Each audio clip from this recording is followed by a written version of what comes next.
Ito naman po mga bossing ko, ang isa sa mga pinaka-paborito ko na ilagay sa kwarto mga bossing or sa likod ng pintuan. Aba mga bossing ko, hindi nyo po ito natatanong, ito po ay aking sariling tanim mga bossing ko na lemon mga bossing. Yan po yung lemon, nalaglag na siyang kusa mga bossing ko sa puno. Ayan po mga bossing, hinug na po siya. Ngayon pa mga bossing, gagamitin ko siyang pampaswerte mga bossing. Ngayon pa mga bossing, gagawin nyo lamang po natin kasi ito po isa rin sa mga mabisang humihigop ng mga negatibong enerhiya. Ito pa mga bossing ko, ibubudbud lamang po natin. Ayan, budbud lang po natin mga bossing ko dyan. Ayan.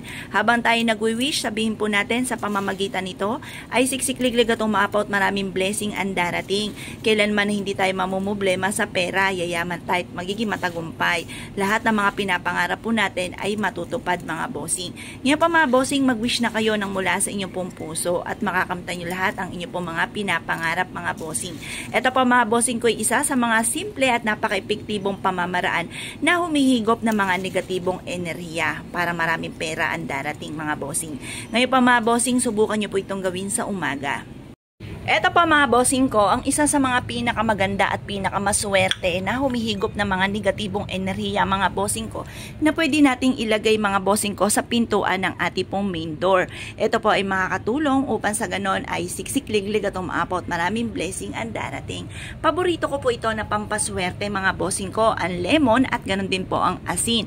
Pwede rin natin itong ilagay sa ilalim ng ating pong higaan mga bossing. Humihigop po ito ng mga negatibong enerhiya na nagdudulot sa atin ng stress, kamalasan, lagi-lagi may mga pag-aaway, at ganoon din po mga bossing ko, yung tipo ba na ginawa na natin lahat pero parang sa walat wala, hindi pa rin nagiging matagumpay mga bossing. Proven po ito na napakaswerte basta't ikaw ay may 100% na paniniwala sa magatong mga pamamaraan.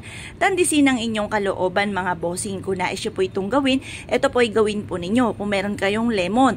Kasi ang alam ko, sa amin dito mga bossing ko sa Binyan, Laguna, ay meron pong night market kung tawagin. Per kilo po siya, madami po siya. Pero pag natapos na po yun, 25 pesos or 20 pesos ang isang lemon mga bossing. Good for ilang buwan din po ito mga bossing. Pero once na nakita nyo mga bossing ko na ang lemon po ninyo ay parang meron ng langaw na maliliit na sa mga prutas na hayop, yung pa mga bossing ko itapon nyo lamang. Tapos palitan nyo muli ng panibago. Pwede rin naman ang kalamansi na gamitin mga bossing. Pero kung may lemon ka, kasi nga po may nalaglag sa aming lemon mga bossing ko na tanim ko, yun po ang gagamitin po ninyo kung may lemon po kayo. Pero kung wala kayong lemon, pwede rin naman po ang pamalit po ay kalamansi mga bossing, mas mura po siya. Ngayon po mga bossing, mag-wish ka na ng mula sa inyong pong puso. Sabihin nyo po sa pamamagitan ng ganitong mga pamamaraan ay siksikliglig at umaapaw at maraming blessing ang dumating. Yumamat maging matagumpay.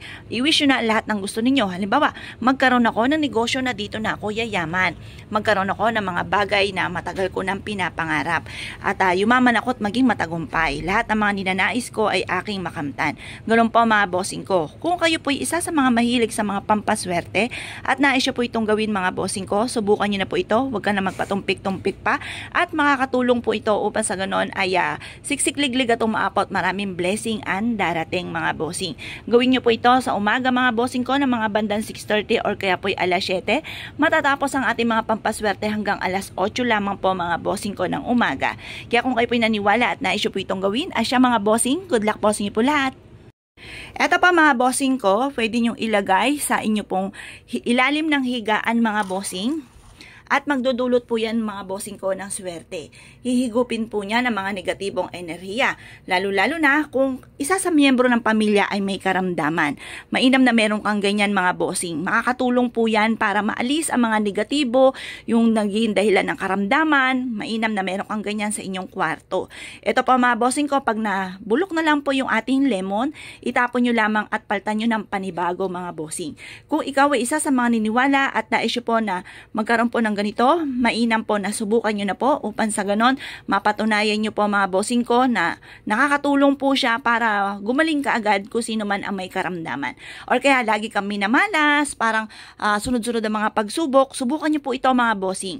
At ito po ay makakatulong para masolusyonan ka agad kung ano man ang problema ang pinagdadaanan.